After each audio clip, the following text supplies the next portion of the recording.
Hello dear student, स्वागत है आप सभी का एक बार फिर से अपनी चैनल लखनऊ गुरुकुल पर। आज हम देखेंगे Lucknow university BA third semester economics का सिलेबस। जी हाँ, सिलेबस डिस्कस करेंगे। पाठ्यक्रम जो है आपका लखनऊ विश्वविद्यालय बीए थर्ड सेमेस्टर अर्थशास्त्र का। यहाँ पर आप देख पा रहे होंगे कि हमारे पास ऑफिशियल पीडीएफ है जिसमें आपका सिलेबस यहाँ पर मेंशन किया गया है। विश्वविद्यालय की वेबसाइट पे आप सभी को मिल जाएगा। मैंने वीडियो भी बनाई है कि आप अपना ऑफिशियल सिलेबस कैसे चेक कर सकते हैं। लेकिन हम तो इसके अंदर देखेंगे क्या क्या टॉपिक्स हैं, थोड़ा सा डिस्कशन भी करेंगे।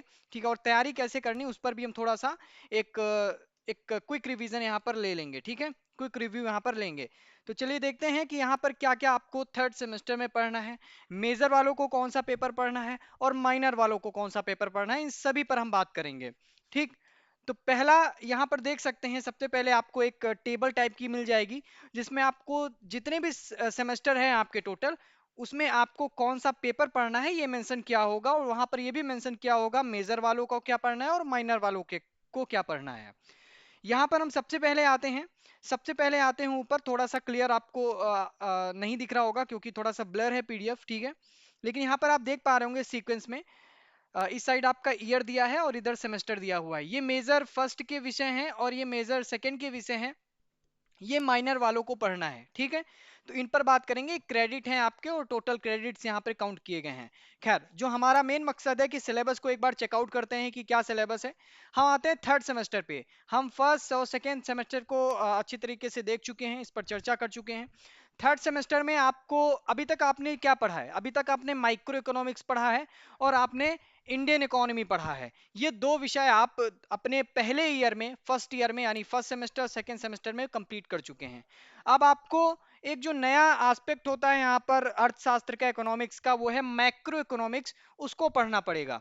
ठीक है, अब आपको वही चीजें जो आपने अभी एक इंडिविजुअली देखी हैं, अब उनको आप एक नेशनल लेवल पर अप्लाई करके देखेंगे। ठीक है, यहां पर माइक्रो का मतलब होता है समष्टि अर्थशास्त्र, यानी कि संपूर्ण अर्थशास्त्र पर वो कैसे इंप्लीमेंट होती है, इकोनॉमी पर इंप्लीमेंट होती है, पूरी कंट्री के इकोनॉमी पे कैसे वो चीजें, जो फैक्टर्स हैं वहां के इकोनॉमिक्स के, वो इंप्लीमेंट होते हैं, उन पर हम बात करेंगे इन पे। ठीक है, फिर इसके बाद आपका आएगा पब्लिक फाइनेंस। ठीक है, पब्लिक फाइनेंस का मतलब होता है वो जो सार्वजनिक वित्त होता है, उस पर बात करेंगे कि गवर्नमेंट के पास जो पब्लिक फाइनेंस आता है वो क्या होता है, बजट कैसे तैयार किया जाता है, सारे विषय इसमें आपको इंक्लूड होंगे। ये सिलेबस होगा इसका, इस पर हम चर्चा करेंगे। ठीक है, ये तो हुए। आपको ये जो पेपर पढ़ने हैं, ये मेजर वालों, ये दो पेपर हैं टोटल। ठीक है, ये दो पेपर हैं जिसमें से ये पेपर आपको मेजर फर्स्ट वालों को भी पढ़ना है और मेजर सेकंड वालों को भी यही दोनों पेपर पढ़ने हैं। ठीक, लेकिन अगर हम बात करें कि सर माइक्रो इकोनॉमिक्स वाले, सॉरी, जो माइनर माइनर वाले स्टूडेंट्स हैं उनको क्या पढ़ना है, उनको केवल पेपर थर्ड यानी कि मैक्रो इकोनॉमिक्स पढ़ना है, उनको पब्लिक फाइनेंस नहीं पढ़ना है। क्लियर हुआ? मेजर वालों को पब्लिक फाइनेंस और मैक्रो इकोनॉमिक्स दोनों पढ़ना है, और जो केवल माइनर का स्टूडेंट है उसको केवल पेपर थर्ड जो कि मैक्रो इकोनॉमिक्स है वो पढ़ना है। क्लियर? अब देख लेते हैं सर, यहाँ पे जो सिलेबस है, सिलेबस दिया हुआ है, इसके सिलेबस कैसा है, क्या क्या हमें पढ़ना है, इन सब पे भी जरा हम बात कर लेते हैं। ये आपका इंडियन इकोनॉमी पेपर सेकंड का सेकंड सेमेस्टर का रहा, ये आपका पेपर थर्ड का। हाँ, तो ये रहा, ये उनका है। ये मेजर और माइनर दोनों को पढ़ना है, चाहे आपका मेजर फर्स्ट हो, मेजर सेकंड हो, या फिर आपका माइनर हो, क्योंकि मैक्रो इकोनॉमिक्स तो तीनों को पढ़ना है। मैक्रो इकोनॉमिक्स मतलब समष्टि अर्थशास्त्र, और इससे पहले जो आपने पढ़ी है वो है माइक्रो इकोनॉमिक्स। अंतर देखना, माइक्रो और मैक्रो। माइक्रो का मतलब होता है सूक्ष्म, छोटा। ठीक है, और समष्टि का मतलब होता है मैक्रो, मतलब बड़ा। ठीक, अब आपको बड़े स्तर पर वो चीजें इंप्लीमेंट करनी पड़ेंगी। तो देख लेते हैं, क्योंकि ये माइनर वालों को भी पढ़ना है, मेजर वालों को भी पढ़ना है। ये तो कोर्स की आउटलाइन वगैरह दी हैं, लेकिन पहली यूनिट, सबसे पहली यूनिट में हम चर्चा करते हैं कि क्या है यहाँ पर। Introduction to macro economics and basic concepts, यानी कि आपको पता होना चाहिए कि ये समष्टि अर्थशास्त्र यानी कि जो मैक्रो इकोनॉमिक्स है वो क्या है, उसके बारे में आपको यहाँ पर परिचय दिया जाएगा।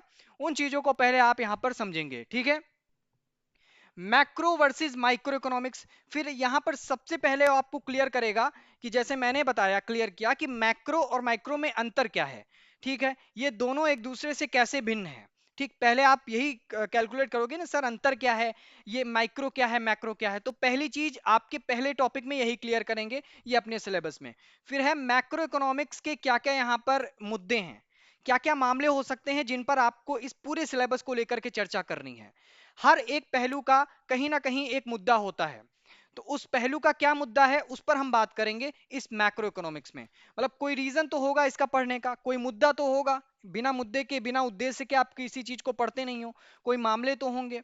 फिर इसकी क्या क्या लिमिटेशंस है माइक्रो इकोनॉमिक्स की, मैक्रो इकोनॉमिक्स को हम कहाँ कहाँ तक बस एक लिमिट में इसका उपयोग कर सकते हैं और किस क्षेत्र में उपयोग कर सकते हैं, इसके एरियाज की भी लिमिटेशन होती है।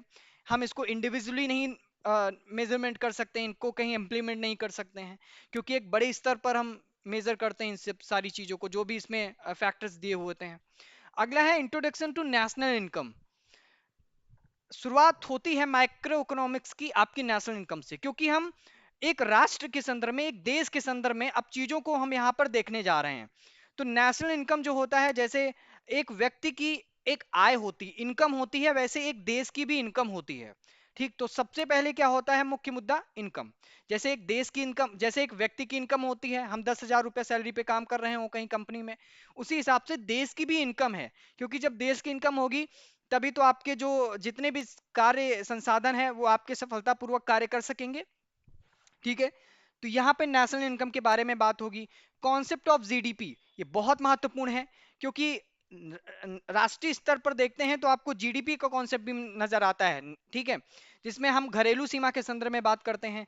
फिर उसी में हम देखते हैं कुछ और कंपोनेंट्स निकलते हैं, जैसे जीएनपी हुआ, एनडीपी क्या होता है, एनएनपी क्या होता है।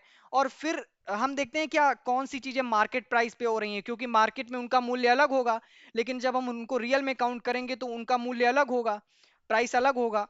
ठीक है, क्योंकि उसमें कुछ टैक्सेस वगैरह भी इंक्लूड हो जाते हैं, कहीं पर डेप्रिसिएशन भी इंक्लूड होता है।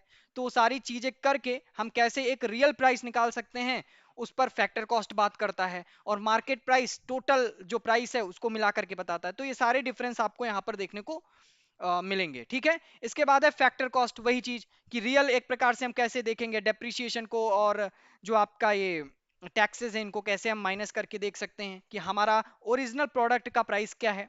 ठीक, अगला है पर्सनल इनकम। ठीक, यहाँ पर फिर है डिस्पोजल पर्सनल इनकम। तो प्रति व्यक्ति आय के वगैरह में यहाँ पर आपको देखने को मिलेगा कि एक राष्ट्रीय स्तर पर अगर हम नेशनल इनकम को काउंट करते हैं तो प्रति व्यक्ति आय उस देश की कितनी है, उसी हिसाब से देखा जाता है किसी भी देश की ग्रोथ कितनी हो रही है। ठीक है, इसके बाद आता है concept and components of saving and capital formation.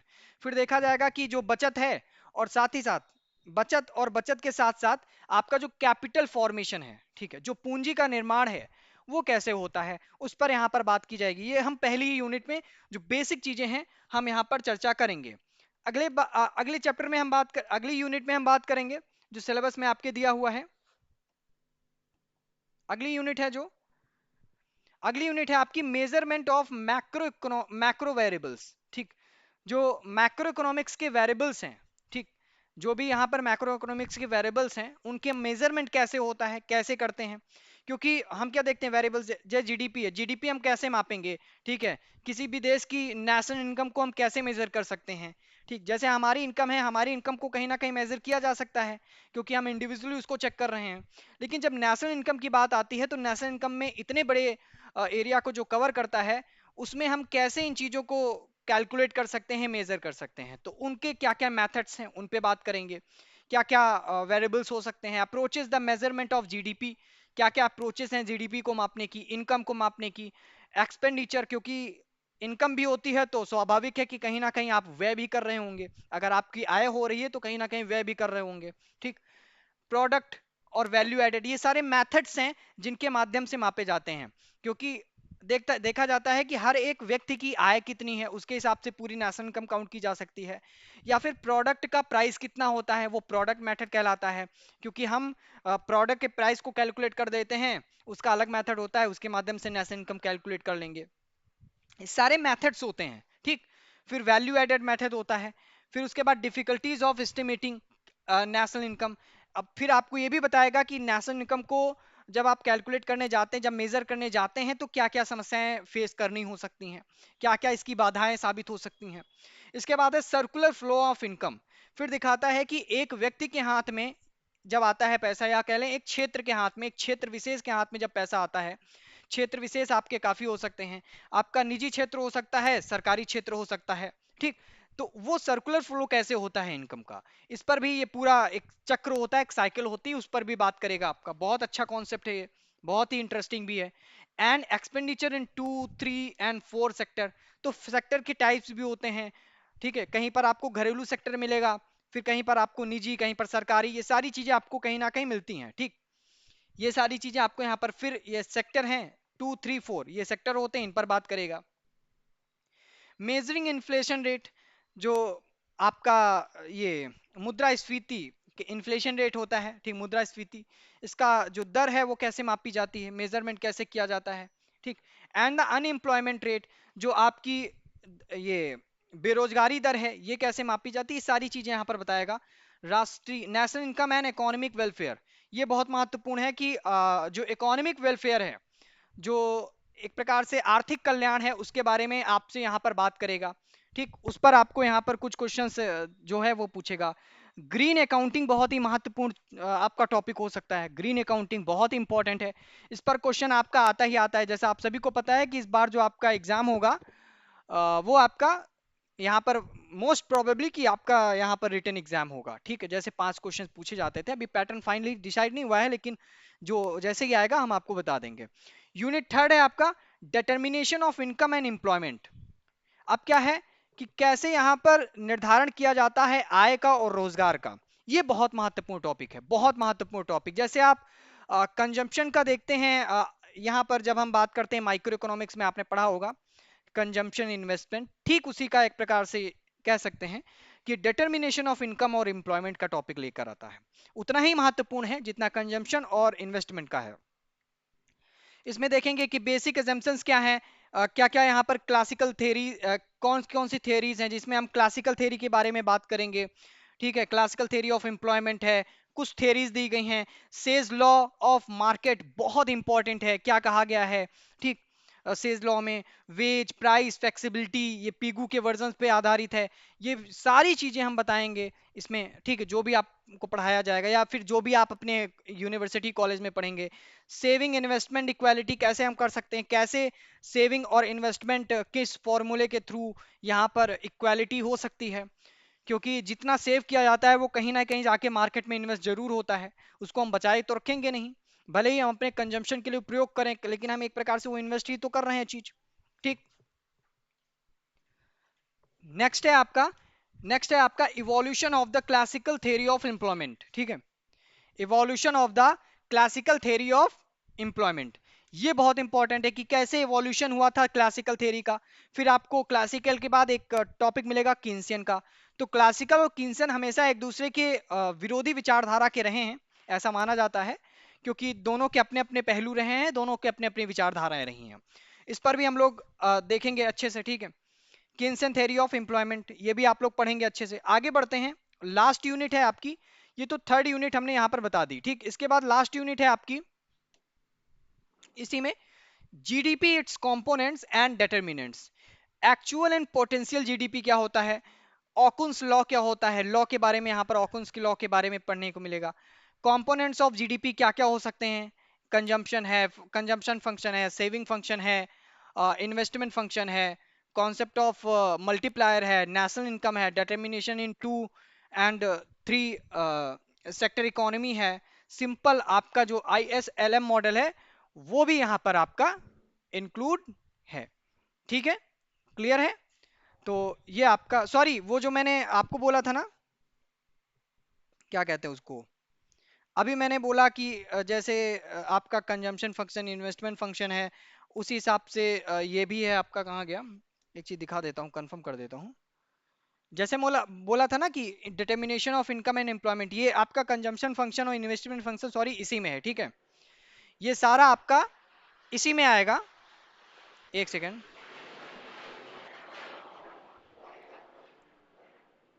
वो एरोप्लेन निकलता है तो आवाज नहीं आती है, ठीक है। तो ये जो कंजम्पशन फंक्शन इन्वेस्टमेंट फंक्शन है, क्षमा चाहता हूँ, ये आप इसी में पढ़ेंगे, ठीक है। और वहां पर क्या होगा कि इंडिविजुअली आप देखोगे कि जो कंज्यूमर है, कंज्यूमर के बारे में पढ़ोगे, ठीक है। आप कंज्यूमर के बारे में जैसे पढ़ते हो, जैसे आप प्रोड्यूसर के बारे में पढ़ते हो, वो सारी चीजें एकदम सेम उतना ही इंपॉर्टेंट है जितना ये है, ठीक है। वो मैंने उल्टा बोल दिया था, ठीक है, इसको थोड़ा करेक्ट कर लेना। बाकी जो है सिलेबस आपके सामने है, ये आप सभी लोग देख पा रहे होंगे, क्योंकि कंजम्पशन फंक्शन, इन्वेस्टमेंट फंक्शन आप यहीं आके पढ़ते हो। वो कंज्यूमर और प्रोड्यूसर की मैं बात कर रहा था, ठीक। तो यहाँ पे कंजम्पशन फंक्शन है, सेविंग फंक्शन है, इन्वेस्टमेंट फंक्शन है, कॉन्सेप्ट ऑफ मल्टीप्लायर है, कैसे जो इनकम होती है मल्टीप्लाई करती है, कैसे यहाँ पर इन्वेस्टमेंट मल्टीप्लाई करता है, ये सारी चीजें हैं।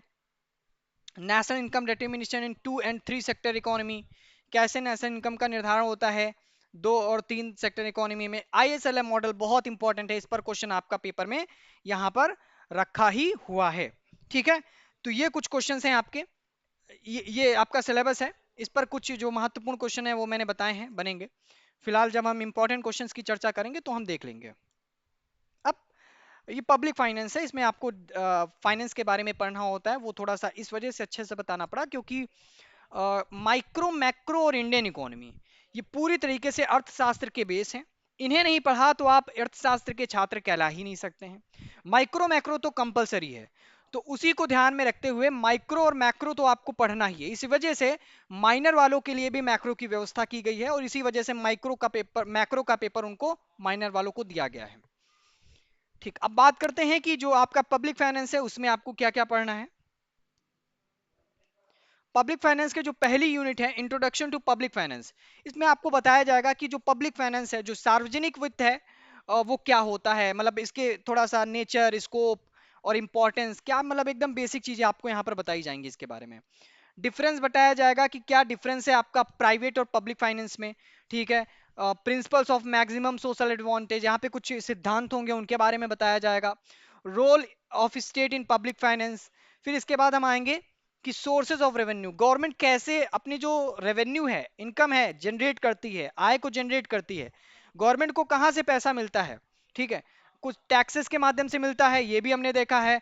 लोन है, ग्रांट्स हैं एंड एड है, ठीक है, कुछ सहायता मिलती है। मीनिंग एंड टाइप्स, क्या क्या मीनिंग है, टाइप्स है क्या, कैनन्स यानी कि प्रिंसिपल्स क्या क्या हो सकते हैं। इसमें प्रिंसिपल सबसे है प्रिंसिपल्स ऑफ टैक्सेशन या कैनन्स ऑफ टैक्सेशन। फिर है प्रॉब्लम इन, जैसे हमने कहा ना, प्रिंसिपल्स हुए, थेरीज हुई, ये बहुत इंपॉर्टेंट है, लॉज हुए, ये सारे माइक्रो पब्लिक फाइनेंस में आप सभी में आपको पढ़ना होता है, अर्थशास्त्र में इन्हीं का पूरा रोल होता है। Problem of justice in taxes, ठीक है, क्या समस्या आ रही है कि टैक्सेस के साथ न्याय नहीं हो पा रहा है, ठीक है, ये सारी समस्या। Incidence of taxation, taxable capacity, impact of taxation, tax invasion, invasion, characteristics of Indian tax system, defects and steps of reform, सारी चीजें बताएगा। क्या भारतीय अर्थव्यवस्था में आप देखते हैं कि क्या टैक्स का यहाँ पर रूप होता है, कैसे प्रकार होते हैं, क्या समस्याएं हैं, उनसे कैसे निजात पाना चाहिए, ठीक है, क्या सुधार हो सकते हैं, उसमें सारी चीजें यहाँ पर बताई जाएगी जो पब्लिक फाइनेंस में आपका यहाँ पर दिया हुआ है, ठीक है। अगली यूनिट है जो आपकी तीसरी यूनिट है, तीसरी यूनिट में आप देखेंगे public expenditure, public expenditure and debt. Public expenditure यानी कि जो गवर्नमेंट अभी रेवेन्यू जनरेट कर रही थी, अब गवर्नमेंट क्या करेगी, पैसे को कहीं ना कहीं इन्वेस्ट करेगी, आप देखते हैं एक्सपेंड करेगी, ठीक है, खर्च करेगी, व्यय करेगी।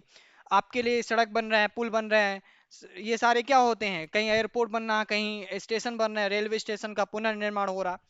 गवर्नमेंट जो रेवेन्यू हम लोगों के टैक्सेस से लेती है वहीं से तो सारा एक्सपेंड करती है। इन सारी चीजों के बारे में आपको पता चलना चाहिए, वरना आपको ये प्रश्न हमेशा रहेगा कि गवर्नमेंट के पास पैसा कहाँ से आता है। गवर्नमेंट के पास पैसा हमारा लोगों का ही रहता है, हम लोग टैक्सेस देते हैं, हम उनको कुछ सहायता वगैरह मिलती है, वो सारी चीजें यहाँ पर मिलती हैं, ठीक है। कहीं कहीं आप देखते हो कि जो गवर्नमेंट के पास मतलब टैक्सेस होते हैं और कहीं कहीं पे देखते हो वो चालान वगैरह भी कटता होगा, सारे गवर्नमेंट के सोर्सेज हैं जहाँ से वो इनकम जनरेट करती है, सारा जाता तो पैसा गवर्नमेंट के पास ही है। टैक्सेस का बहुत बड़ा रोल होता है, ठीक। प्रिंसिपल्स ऑफ पब्लिक एक्सपेंडिचर, ठीक है, क्या मैंने कहा सिद्धांत वगैरह पूछेगा। Principle of public debt and it's methods of redemption, effects of public expenditure, production, distribution and public debt in India, ठीक। ये सारी चीजें आपको यहाँ पर पब्लिक फाइनेंस में पढ़ने को मिलेंगी, जो एकदम बेसिक है, कुछ भी नहीं है अभी, अभी तो आगे आप और बढ़ेंगे। पब्लिक फाइनेंस इन इंडिया, अब क्या भारत के संदर्भ में बात करेगा कि पब्लिक फाइनेंस यहाँ पर क्या क्या रहता है भारत के संदर्भ में। अभी पब्लिक फाइनेंस एक स्पेशल, एक प्रकार से स्पेसिफिक टॉपिक कह सकते थे, लेकिन अब यहाँ पे पर्टिकुलर अगर देखा जाए तो इंडिया के पॉइंट ऑफ व्यू से बात करेगा कि पब्लिक फाइनेंस जो है वो भारत में कैसा रहा। Sources of revenue and central, ठीक, central and state sources of revenue of central state government and local bodies, क्योंकि आप देखते हो कि त्रिस्तरीय जो व्यवस्था है हमारे वहाँ पाई जाती है। केंद्र सरकार है, राज्य सरकार है, और यहाँ पर आप देखते हो पंचायत के स्तर पे, आप नीचे वहां पर देखो जिला स्तर पर ये सारी चीजें होती हैं। तो एक सीक्वेंस चला आया है हायरार्की वे में, ठीक है। उसी चीजों को यहाँ पर समझना है कि उनके पास सोर्सेज कौन से आते हैं, सेंट्रल गवर्नमेंट कैसे कलेक्ट करती है, और स्टेट गवर्नमेंट के पास क्या होता है, कैसे कलेक्ट करती है इनका यहाँ पे टैक्सेस। ये सारी चीजें कॉन्सेप्ट एंड रेवेन्यू, सॉरी, ठीक है, concept and types of budget. मैंने कहा कि बिना बजट बजट जारी होता है ना, हर 1 फरवरी को यहाँ पर बजट जारी करते हैं कौन, वित्त मंत्री जो देश के होते हैं। अभी कौन है वर्तमान में, निर्मला सीतारमण। तो ऐसे क्या बजट है, कैसे तैयार किया जाता है, ठीक है, कितनी बार इसका मतलब कहाँ कहाँ से इसका पास होना जरूरी है, पूरा प्रोसेस कैसे पास होता है बजट। फिजिकल डेफिसिट कैसा होता है, डेफिसिट फाइनेंसिंग क्या है, डेफिसिट बजट क्या है, financial relation between central and state क्या है, सेंट्रल गवर्नमेंट और स्टेट गवर्नमेंट कैसे एक दूसरे को मैनेज करते हैं जब इनके पास रेवेन्यू यहाँ पर आता है, ठीक। फाइनेंस कमीशन जो इन सारी चीजों को कंट्रोल करता है, जो फाइनेंस कमीशन है, ठीक। जो वित्त आयोग है वो क्या है, और फिजिकल पॉलिसी क्या है, physical policy is most important. ये सारे आपके टॉपिक्स हैं, सिलेबस है पूरा इकोनॉमिक्स का, इसको अच्छे से आपको पढ़ना पड़ेगा, ठीक है। क्योंकि जहां तक संभावना पूरी है कि आपका यहाँ पर डिस्क्रिप्टिव एग्जाम ही होगा, लिखना ही होगा, ऑब्जेक्टिव नहीं होगा, क्योंकि थर्ड सेमेस्टर है आपका ये, ठीक है। तो आई होप कि वीडियो आपको पसंद आई होगी, और भी जो सिलेबस है उन पर भी हम वीडियो आपके लिए लाते रहेंगे। तो आज के लिए फिलहाल इतना ही, मिलते हैं नेक्स्ट वीडियो में।